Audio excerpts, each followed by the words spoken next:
British movie title veteran Richard Morrison's body of work spans over 3 decades and 150 titles, including titles for well-known movies such as Quadrophenia, Hellraiser, and the first Batman movie. Richard is now a creative partner at the vibrant London-based animation and mixed media production studio Thing One.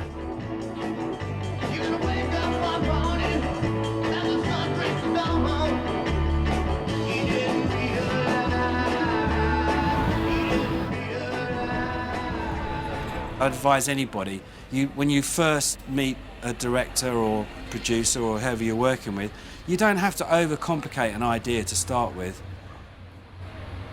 I always remember the story that Ridley Scott, when he did the first Alien film, he sold that film in 3 words, and that was Jaws in space. And that got him the money to make that film. That tells you that simple is good. So follow me to the back studio where we shoot all our testing. Step this way. So any kind of model work or, any prep work we can do down here, absolutely perfect for testing. Because I'm a great believer that once you've gone past the storyboard, the great thing to do is to actually make a little model. It just tells you so much because it's a physical object. And the more physical you are with texture, smell, you're using all of your senses, it's feeding subconscious information into you, which all helps, as you move through an idea. It's that thing of going back to being a child. You get a piece of plasticine and you make a horse. It doesn't matter how good the horse is. It's the fact that you're engaged in that process.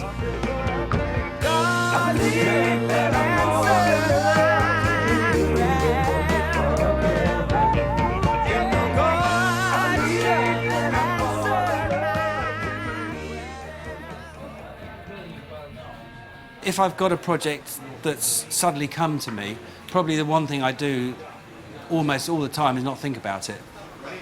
So I'll do anything that will distract me. And then eventually what will happen is subconsciously the idea will start to come through. Somebody may say something or I may suggest something and think, that could be part of it. And then once you kind of calm down, then go back to the project and then start scratching out on a piece of paper. And again, by magic, some sort of thing happens.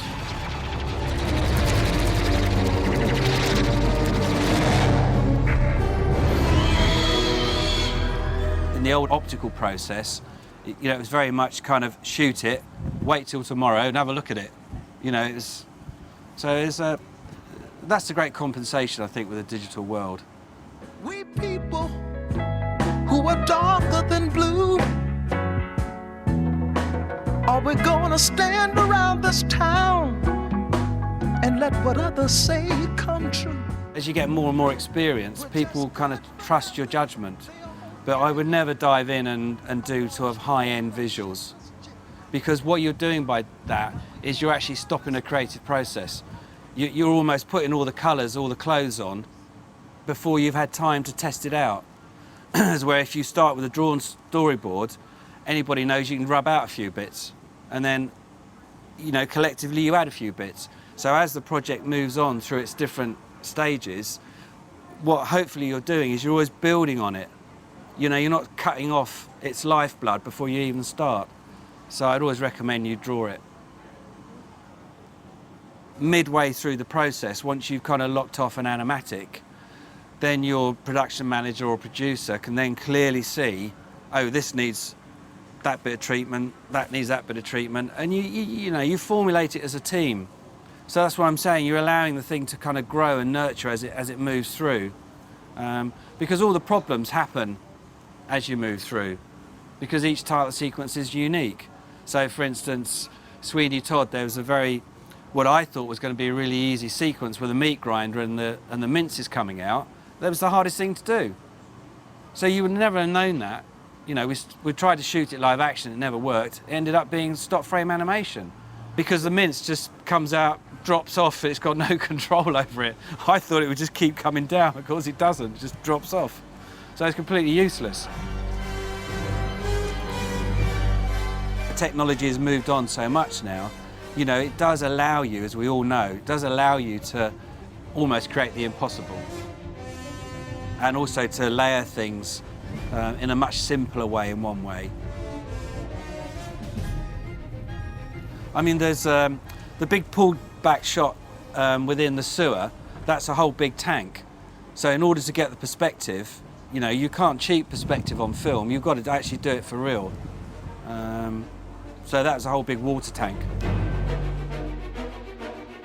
You know, it's fantastic stuff. But you never know that until you engage in it, but you're always allowing space in order to compensate these things, and then hopefully they all add to the, you know, the finished, you know, part of the project.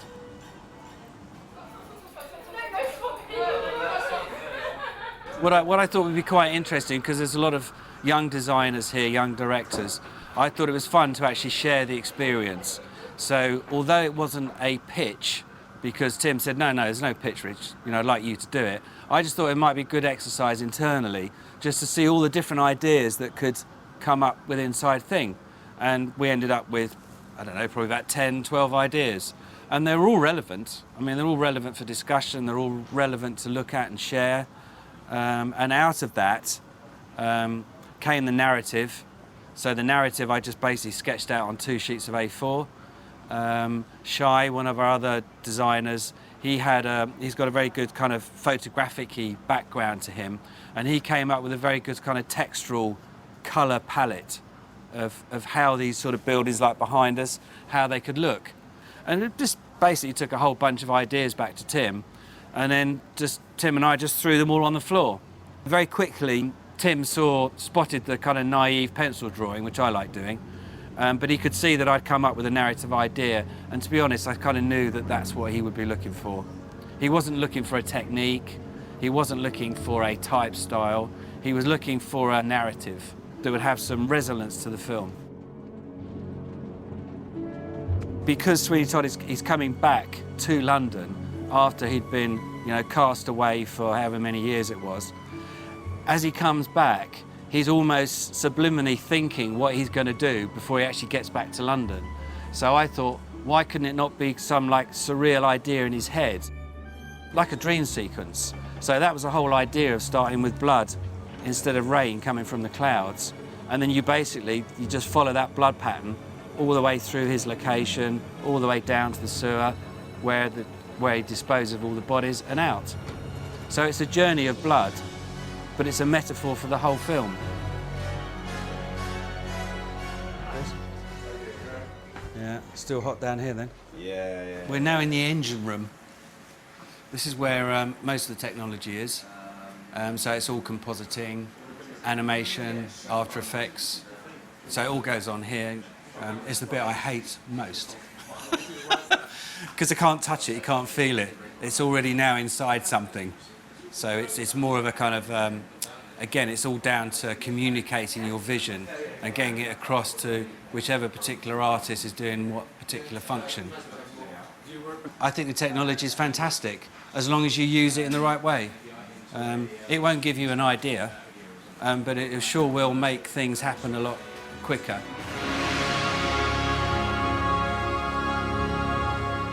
I don't know, maybe the Batman, for instance. You know, maybe now you would do it more CGI, but I would doubt it. I still think you have to have that on film. You've got to have that physical scale, which I think is quite hard even now to do. But yeah, sure you can do it. I mean, look at Avatar, look at all the CGI films. They're just evolving all the time. But there's nothing like a piece of old vinyl.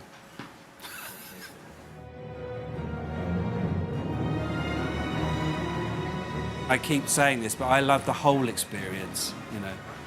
And I just hope that the technology doesn't suddenly start to drain off, you know, more and more of the whole physical experience.